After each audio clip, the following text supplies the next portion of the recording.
Oke, baiklah. Kita akan masuk ke dalam materi berikutnya untuk penggunaan part SIM. Kita akan coba sebuah rangkaian yang namanya rangkaian RC, ya, atau RC bahasa Inggrisnya, resistance capacitance atau resistor dan kapasitor, ya. Jadi rangkaian ini adalah rangkaian yang terdiri atas biasa sumber tegangan, kemudian ada komponen pasifnya yaitu kapasitor dan resistor. Kita akan coba, ya, kita mulai dengan sources, ya, seperti ini. Ya, Anda lihat di sini. Ya, baterainya. Saya set misalkan dia 10 volt saja. Kemudian untuk pasif komponennya atau pasif elemennya saya pakai kapasitor general ini. Anda lihat di sini kapasitor ini ada tanda titik, ya.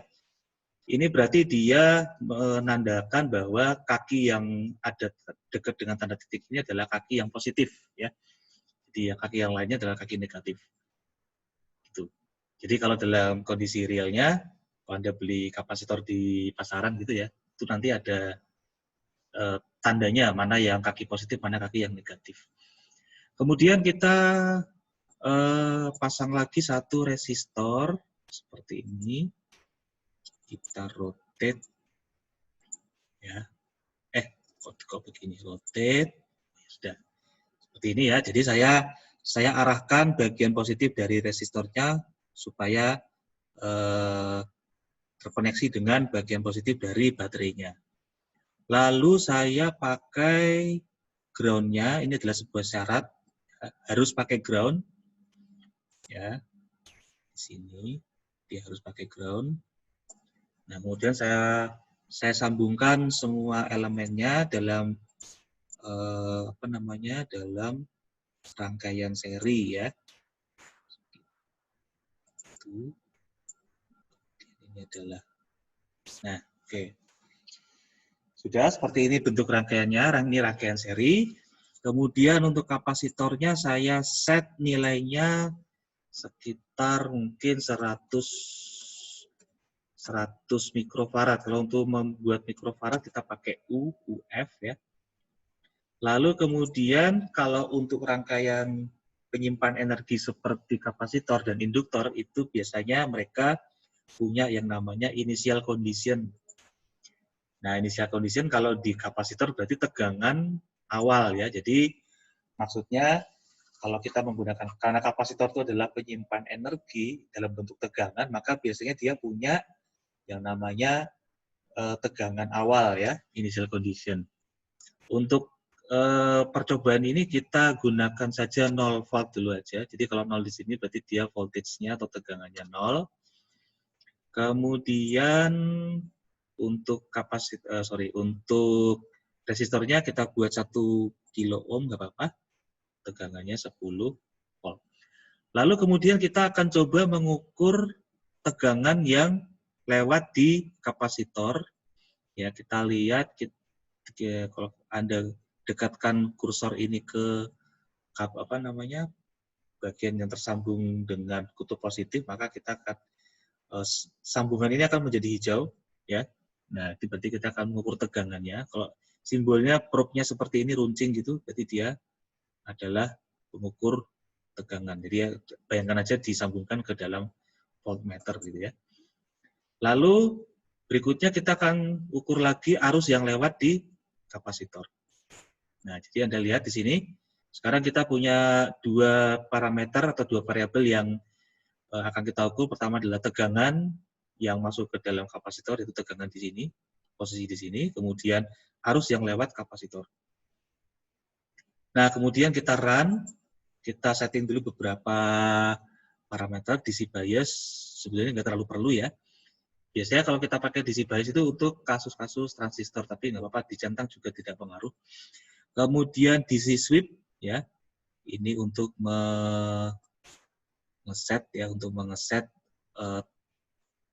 apakah tegangannya mau konstan atau dia tegangannya berubah. Nah, untuk kali ini kita gunakan saja tegangannya konstan. Jadi ada sumber tegangan dengan tegangan awal 10 dan tegangan akhir 10 juga.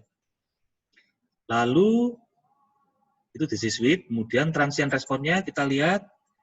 Nah, Ini 0 sampai 3 second, ini juga nanti time step-nya 1 milisecond dan maksimumnya 10 milisecond. Jadi ordernya milisecond, ya, tapi nanti kita akan simulasikan dari waktu 0 sampai 3 second misalnya. Lalu kita run.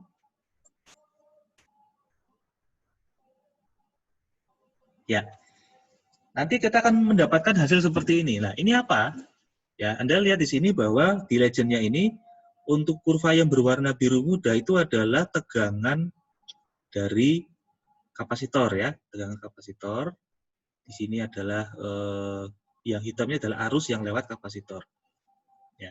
Anda perhatikan bahwa tadi kita lihat bahwa tegangan sumber itu adalah 10 volt, ya. Sedangkan kondisi awal dari kapasitor itu adalah 0 volt, sehingga nanti gambar respon transiennya adalah seperti ini. Respon transien itu maksudnya adalah keluaran yang dihasilkan oleh kapasitor dari waktu awal percobaan sampai waktu yang kita setting, misalkan 3 second gitu ya. Nah, Anda lihat di sini, ya, pada saat T sama dengan 0, maka tegangan awal dari kapasitor itu adalah 0. Kemudian, perlahan-lahan kapasitor itu akan memiliki tegangan bertambah terus, ya, sampai sekitar 600 milisecond dia akan mencapai tegangan 10 volt. Tegangan maksimum, ya, tegangan maksimum berarti artinya dalam kondisi setelah 600 milisecond ini, maka di sini Anda lihat bahwa tegangan di sini akan sama dengan tegangan di V2. Ya. Nah, itu tegangannya. Kemudian bagaimana dengan arusnya? Arusnya Anda lihat bahwa pada saat awal, arusnya tinggi sekali, yaitu, nah, kalau untuk arus kita lihat di sebelah kanan. Ya. Kalau sebelah kiri ini kan aksis yang tegaknya adalah tegangan. Kalau sebelah kanan, aksis yang tegaknya adalah arus. Jadi, untuk membaca yang hitam ini, kita memetakan jangan ke kiri, karena ini adalah arus. Ya. Arus itu satuannya adalah ampere. Nah, di sini. Jadi, Anda lihat, pada saat T sama dengan 0, Anda lihat, arusnya adalah 10 miliampere. Ya, 10 miliampere. Nah, kemudian lama-kelamaan, arus yang lewat di transistor ini lama-kelamaan menurun. Ya, menurun. Sampai pada sekitar waktu T sama dengan 600 milisecond, tidak ada lagi arus yang lewat di kapasitor. Nah, Anda lihat hubungan antara tegangan dan arus pada kapasitor dalam hal ini, Anda lihat ketika tegangannya 0, tegangan kapasitornya 0, ya, maka arusnya tinggi sekali. Ini artinya apa? Artinya pada kondisi ini, tegangan pada kondisi awal, yang terjadi adalah seakan-akan di sini tidak ada kapasitor, tetapi di sini hanya seperti kabel biasa. Nah, itu kondisi pada saat T sama dengan 0. Makanya pada saat T sama dengan 0, karena seakan-akan tidak ada kapasitor di situ dan hanya kabel biasa, maka arusnya itu hanya akan sama dengan V dibagi R. Ya. 10 dibagi 1000. Ya. Gitu. Itu pada saat awal. Nah, kemudian ketika mulai ada tegangan naik di sini, ini seakan-akan di bagian kapasitor ini seakan-akan ada sumber tegangan lain, ya, yang seperti ini, tetapi arahnya berlawanan, sehingga nanti akhirnya arus yang lewat di sini adalah tegangan sumber dikurangi tegangan kapasitor dibagi dengan resistansi, ya, sehingga semakin besar, ya, nanti semakin besar tegangan dari kapasitor, artinya nanti adalah di sini tegangan makin besar, ya, semakin mendekati 10. Artinya selisih tegangan di sini, ya, selisih tegangan di resistor ini akan semakin kecil. Karena semakin kecil, artinya nanti arusnya akan semakin kecil. Nah, jadi nanti begitu waktunya sampai berjalan terus, nanti lama-lama tegangan di kapasitor ini akan penuh, ya, akan penuh menyamai tegangan di baterai atau sumber tegangan. Akibatnya adalah apa? Karena di sini tidak ada beda potensial, maka tidak ada arus yang lewat di R1. Kalau tidak ada arus lewat di R1, maka tidak ada juga arus yang lewat di kapasitor, sehingga terjadilah seperti ini. harusnya 0. Nah, itu dia. Ya. Ini contoh pertama. Nah, sekarang bagaimana kalau misalnya kita coba situasi yang lain, yaitu sekarang kondisi awal. Ya, misalnya kita ambil kapasitor di tempat lain, kita ganti kapasitor ini dengan kapasitansi yang masih sama misalnya, tetapi kapasitornya sudah menyimpan muatan, sehingga dia pada saat awal memiliki tegangan awal misalnya 4 volt. Gitu ya. Nah, apa yang terjadi? Kita akan coba lihat, kita run ya. Jangan lupa di sini use initial condition-nya ya. Kalau ini nggak kita centang, nggak akan ngefek ya. Oke. Dengan range waktu yang sama kita run. Nah, kita lihat di sini ya. Ya, kita lihat di sini bahwa pada saat awal ya, pada saat awal Anda lihat bahwa tegangan di kapasitor awalnya kan 4 volt ya. Kemudian arusnya yang lewat di mana? Yang lewat di kapasitor itu adalah 6 miliampere.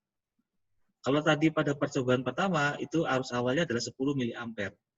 Ya, karena apa? Karena di sini hanya dianggap sebagai seakan-akan hanya ada kabel biasa, maka arusnya adalah 10 dibagi 1000 alias 10 miliampere.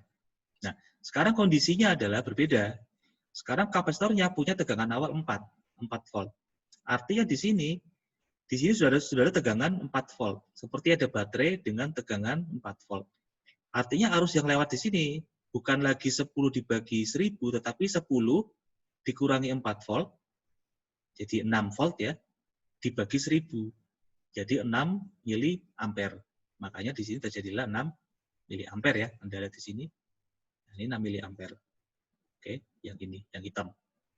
Nah, kemudian sama dengan percobaan yang pertama ya, di sini tegangannya makin lama makin naik sampai kepada batas 10 volt, yaitu tegangan di sumber tegangan ya. Nah, ketika tegangannya mulai naik, sama juga arusnya mulai turun.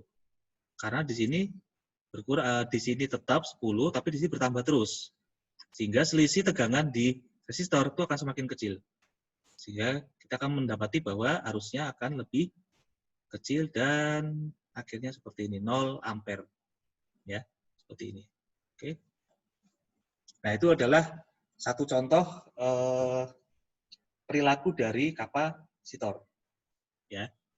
Jadi kalau berbeda dengan resistor, kalau resistor Anda misalkan punya tegangan 10 volt misalnya ya, misalkan di sini tidak ada kapasitor dan ini hanya kabel ya, ini hanya 1 kilo ohm gitu.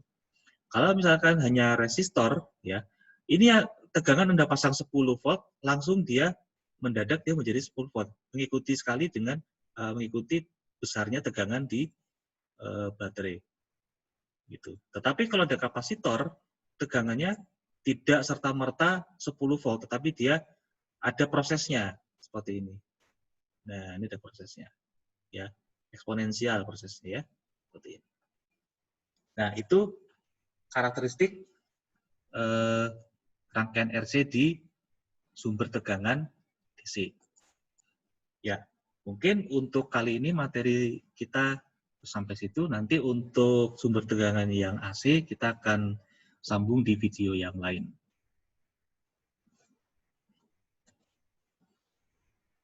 Oke, saya stop share dan saya